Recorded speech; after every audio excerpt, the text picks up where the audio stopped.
दोस्तों, वाराणसी में मां गंगा के पश्चिमी तट पर मौजूद काशी विश्वनाथ का मंदिर हिंदुओं के सबसे पुराने मंदिरों में से एक है। यह मंदिर भगवान शिव और माता पार्वती का आदि स्थान माना जाता है। भारत में शायद ही किसी और धार्मिक स्थल की इतनी मान्यता हो। वहां आकर दर्शन करने को लेकर लोगों में ऐसा जुनून है कि ताजा आंकड़ों की बात करूं तो काशी ने टूरिस्ट के मामले में गोवा को कहीं पीछे छोड़ दिया। 2022 में यहां बाबा विश्वनाथ जी के दर्शन करने 7 करोड़ टूरिस्ट आए। जी हां, 7 करोड़ टूरिस्ट एक शहर में। ऐसी दीवानगी है काशी की और ऐसी आस्था है लोगों की भोलेनाथ में।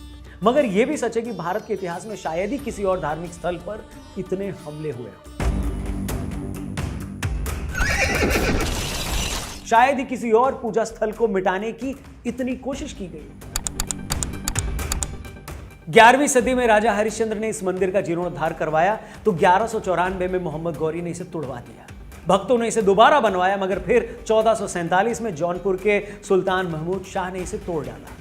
1585 में राजा टोडरमल की मदद से पंडित नारायण भट्ट ने इसे फिर खड़ा किया तो 1632 में शाहजहां ने इसे गिराने के लिए सेना की टुकड़ी तक भेज दी, मगर लोगों के भारी विरोध ने मंदिर को बचा लिया। मगर फिर आया साल 1669। मुगल इतिहास के सबसे क्रूर शासक औरंगजेब ने इस मंदिर को गिराने का फरमान जारी किया। वही औरंगजेब जिसने 49 साल के अपने शासनकाल में देश भर में सैकड़ों मंदिर गिरवाए। वही औरंगजेब जिसने हिंदुओं पर जाजिया कर लगवाया। वही औरंगजेब जिसने जबरन जनेऊ उतरवाकर असंख्य हिंदुओं का धर्म बदलवाया। उसी औरंगजेब की कट्टर सोच ने देश में कई मंदिर गिराए और उसमें बाबा विश्वनाथ का मंदिर भी एक है। औरंगजेब ने विश्वनाथ मंदिर को गिराने का फरमान जारी किया था। यह फरमान आज भी कोलकाता की एशियाटिक लाइब्रेरी में सुरक्षित है। उस समय के लेखक साकिब मुस्तईद खान द्वारा लिखी गई मस्जिद आलमगीरी में मंदिर को गिराने की घटना का पूरा ब्यौरा दिया गया है। पर जिस भोलेनाथ ने पूरी सृष्टि बनाई, उन्हें भला कोई क्या ही मिटा पाता। औरंगजेब की क्रूरता के 100 साल बाद 1777 से 80 में इंदौर की महारानी अहिल्याबाई ने इस मंदिर का जीर्णोद्धार करवाया। अहिल्याबाई होलकर ने इसी परिसर में विश्वनाथ मंदिर बनवाया, जिस पर पंजाब के महाराजा रणजीत सिंह ने सोने का छत्र बनवाया। ग्वालियर की महारानी बैजाबाई ने ज्ञानवापी का मंडप बनवाया और नेपाल के महाराजा ने वहां विशाल नंदी की प्रतिमा स्थापित करवाई। नंदी प्रतिमा का मुख उल्टा होने का रहस्य यही है कि पहले जहां मंदिर था वहां मस्जिद बना ली गई। इसके बाद के सालों में हिंदुओं ने ज्ञानवापी मस्जिद को लेकर अपना संघर्ष जारी रखा। दिसंबर 1810 को बनारस में तैनात एक अंग्रेजी अधिकारी वॉटसन ने वाइस प्रेसिडेंट इन काउंसिल को खत लिखकर ज्ञानवापी परिसर हिंदुओं को हमेशा के लिए सौंपने के लिए कहा था, लेकिन यह भी कभी संभव नहीं हो पाया और तब से यह विवाद चलता आ रहा है। हिंदू पक्ष अयोध्या के अलावा जिन 2 धार्मिक स्थलों को फिर से पाने की लड़ाई लड़ता रहा है, उसमें काशी और मथुरा है। उनका साफ कहना है कि भारत में 3 लाख से ज्यादा मस्जिदें हैं, शायद दुनिया के किसी भी देश से ज्यादा। ये तमाम मस्जिदें अपनी जगह रहें, उनका पूरा सम्मान है, मगर काशी में ज्ञानवापी और मथुरा में कृष्ण जन्मभूमि में मौजूद मुस्लिम धार्मिक स्थल चूंकि मंदिरों को तोड़कर बनाए गए हैं, इसलिए इन जगहों को उन्हें वापस सौंप दिया जाए। मगर एक पक्ष है जो ऐसी किसी भी बात के समर्थन में नहीं है। उनका कहना है कि 1991 में लाए गए प्लेसेस ऑफ वर्शिप एक्ट के मुताबिक 1947 के वक्त जो भी धार्मिक स्थल जिस रूप में जहां था, उसके नेचर में कोई तब्दीली न की जाए। इन लोगों का यह भी कहना है कि अयोध्या के बाद अगर काशी और मथुरा को लेकर ऐसी दावेदारी पेश की गई तो फिर यह मांग और जगहों के लिए भी बढ़ेगी। इससे देश में सांप्रदायिक तनाव भी फैलेगा। साथ ही ये लोग ज्ञानवापी मस्जिद को किसी मंदिर को तोड़कर बनाने की बात से भी इनकार करते हैं। इनका कहना है कि ज्ञानवापी मस्जिद तो वहां 1000 साल से है। तो आज के इस कार्यक्रम में, आज के इस वीडियो में हम इन्हीं सारे सवालों का जवाब ढूंढने की कोशिश करेंगे। हम ये समझने की कोशिश करेंगे कि हिंदू पक्ष के लिए ज्ञानवापी को फिर से मंदिर के रूप में पाना इतना जरूरी क्यों है, और क्या पुराने मामले होने पर इसे भूल जाना चाहिए? क्या न्याय वक्त का मोहताज होता है? और सबसे बड़ी बात, क्या आस्था के मामले में कानून को ऊपर रखना चाहिए क्या? तो आइए एक एक करके इन सारे सवालों का जवाब देने की कोशिश करते हैं। ये वीडियो अगर आपको सही लगे, पसंद आए तो इसे लाइक तो जरूर करिएगा, साथ ही साथ अपने दोस्तों से इसे जरूर शेयर करिएगा। शुरू करते हैं। नमस्ते दोस्तों, इससे पहले कि मैं ज्ञानवापी मामले पर आऊं, आपको 3 साल पीछे लिए चलता हूं।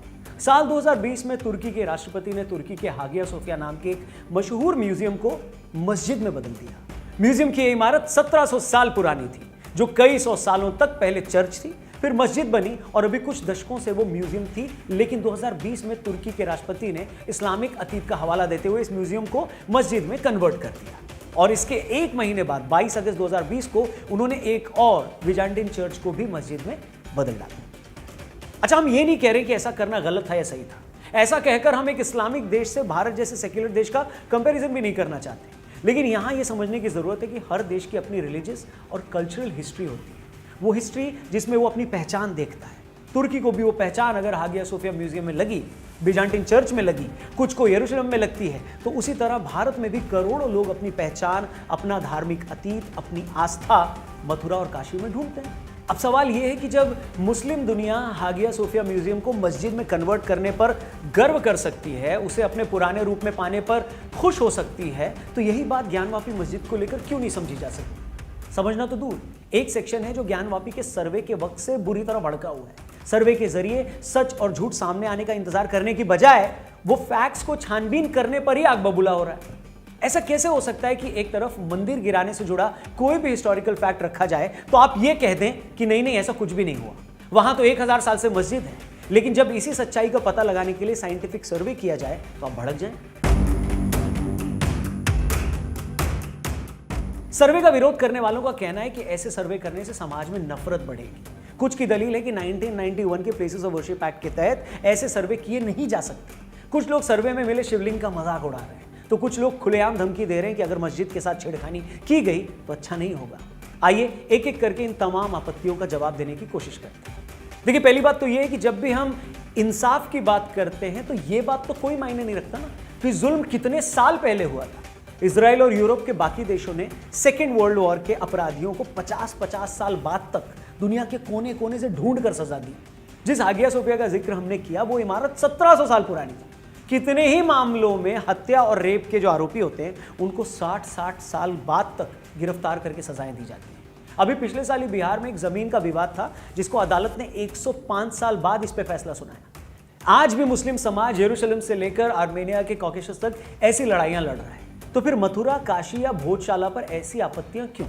और जिन घटनाओं का हम जिक्र कर रहे हैं वो चाचा चौधरी और साबू की किसी कॉमिक से नहीं ली गई हैं, बल्कि ऑथेंटिक हिस्ट्री बुक्स में लिखी हैं। ऐसे दस्तावेज जिसे हर तरह की विचारधारा वाला, हर विंग वाला व्यक्ति मानता है। तारीख और गिनती को लेकर डिबेट हो सकती है, लेकिन औरंगजेब ने काशी विश्वनाथ मंदिर गिराने का फरमान जारी किया, इसे तो लगभग सभी इतिहासकार मानते हैं। और जैसा मैंने पहले कहा कि यह फरमान आज भी कोलकाता की एशियाटिक लाइब्रेरी में सुरक्षित है। उस समय के लेखक साकिब मुस्तैद खान द्वारा लिखित मस्जिद आलमगीरी में इस ध्वंस का वर्णन भी है। उन्होंने यह भी बताया कि साल 2 सितंबर 1669 को औरंगजेब को मंदिर तोड़ने का काम पूरा होने की सूचना भी दी गई थी। ज्ञानवापी में मस्जिद की एक दीवार में हिंदू मंदिर के अवशेषों का या उसकी दीवार का इस्तेमाल करने पर अंग्रेज इतिहासकार ऑड्रे ट्रस्की ने अपनी किताब Aurangzeb the man and the myth में साफ लिखा है कि मंदिर की दीवार को मस्जिद में इस्तेमाल करके शायद एक राजनीतिक संदेश देने की कोशिश की गई होगी कि मुगलों की ताकत को चुनौती देने का अंजाम क्या हो सकता है। हैरानी की बात यह है कि ये सब बातें किताबों में दर्ज होने के बावजूद हम इससे मुंह मोड़ने की कोशिश करते हैं और ये कहकर उसे खारिज करने की कोशिश करते हैं कि ये मामले तो बहुत पुराने हो गए, इसे भूल जाओ। और जब भी मामला पुराने होने जैसी बातें मैं सुनता हूं ना, तो यही सोचता हूं कि क्या किसी गलती को सिर्फ इसलिए ठीक नहीं करना चाहिए क्योंकि मामला पुराना हो गया? बताइए। अब दिक्कत यह है कि इंसान की खुद की एवरेज एज 70-80 ईयर्स के आसपास होती है, इसलिए जब वो 400-500 साल पुरानी बात सुनता है ना, या उतने पुराने जुल्म की बात सुनता है, तो उसे लगता है कि यह मामला तो बहुत पुराना है। लेकिन जिस मानव जाति का अतीत लाखों साल पुराना है, उसमें 400-500 साल पुरानी बातें तो कल परसों की बात की तरह ही है। इतिहास की किताब में ये कुछ 100 साल चंद पन्नों में सिमट जाते हैं, यहां 50 साल की हिस्ट्री तो शायद 2 पैराग्राफ में सिमट जाए। इसलिए मामले के पुराने होने की बात तो आप लोग रहने ही दो। मुगल काल या किसी भी वक्त में अगर धार्मिक स्थलों के साथ कोई भी जाति हुई और आज हमारे पास उस जाति को साबित करने के पुख्ता सबूत हैं, तो उसे हर हाल में दुरुस्त करना चाहिए, फिर चाहे वो किसी का भी धार्मिक स्थल क्यों ना हो। ज्ञानवापी मस्जिद ही नहीं, खिलजी का नालंदा विश्वविद्यालय को जलाना, अहमद शाह का भद्रकाली मंदिर तोड़कर वहां मस्जिद बनवाना या रुद्र महल तोड़कर जामा मस्जिद बनवाना, और ऐसे कोई 2-4 नहीं, सैकड़ों मामले हैं। इसलिए इस बात के कोई मायने नहीं रह जाते कि ये मामले कितने पुराने हैं। और ये किसने कह दिया कि गलतियां या जुल्म के ज्यादा पुराने हो जाने पर उन्हें भुला देना चाहिए? बताइए। एक एग्जांपल से आपको मैं समझाता हूं। अगर आपके 6 महीने के बच्चे को कोई उठाकर ले जाए और जब वो 30 साल का हो जाए और आपको उसका पता लगे, तो आप उसे घर लाने की कानूनी लड़ाई लड़ेंगे या ये सोचकर चुप रह जाएंगे कि यार ये तो काफी पुराना मामला हो गया?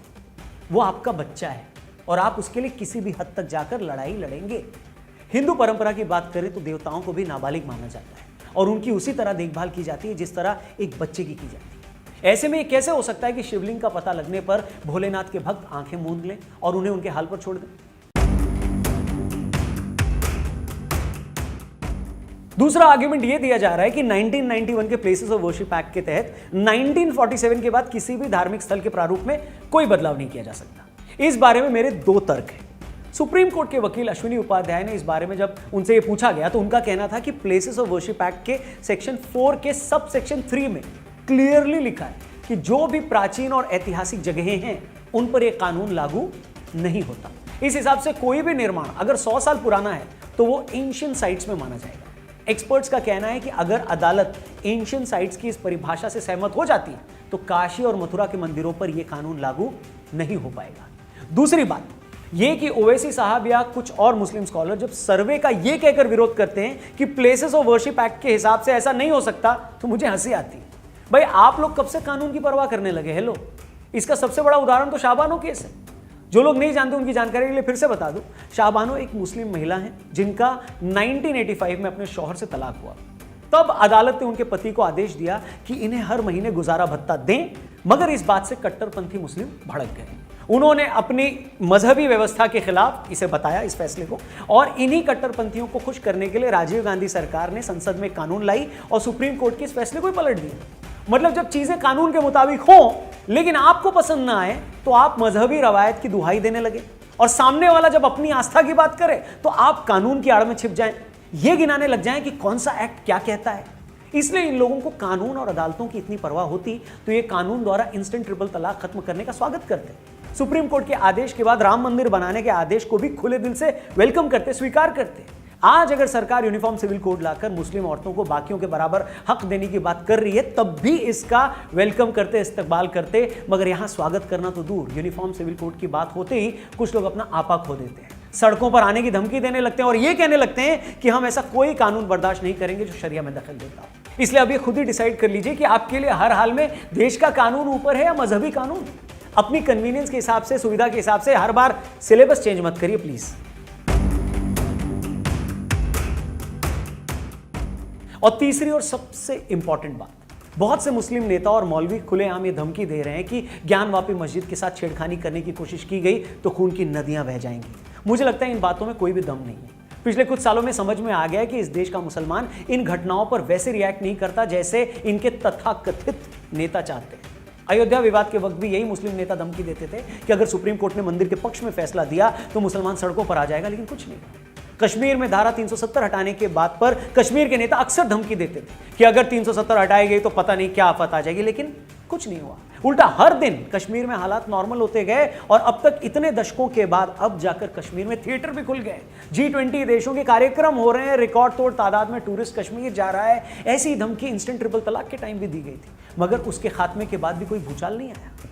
मतलब साफ है, चाहे अयोध्या हो या काशी, अगर कोई जगह हिंदुओं के लिए इतने धार्मिक महत्व की है और अतीत में वहां कुछ गलत हुआ है तो उसे इस देश का मुसलमान भी समझता है। इन जगहों को वापस पाने का यह मतलब नहीं है कि आज के मुसलमानों के साथ कोई जुल्म हो रहा है। अगर ट्रिपल तलाक खत्म हुआ तो इससे मुस्लिम महिलाओं को ही फायदा हुआ है। अगर 370 हटने के बाद कश्मीर में हालात सामान्य हुए, टूरिज्म कई दशकों बाद इतना बेहतर हुआ, तो सबसे ज्यादा फायदा किसको हुआ? वहां के कश्मीरियों को ही हुआ।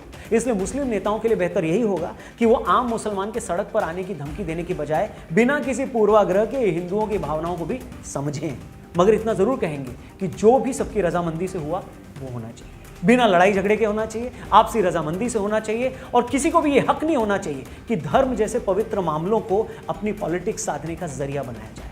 बस इतना ही कहना है। इस मामले पर आपकी क्या राय है कमेंट करके जरूर बताइएगा। ये वीडियो आपको कैसी लगी, अच्छी लगी हो, पसंद आई हो तो इसे ज़्यादा से ज़्यादा लोगों तक जरूर शेयर करिएगा। कमेंट करके बताइएगा वीडियो आप देख कहाँ से हैं। चैनल सब्सक्राइब करके जाइएगा। Thank you for watching. जल्दी मिलते हैं। जय हिंद।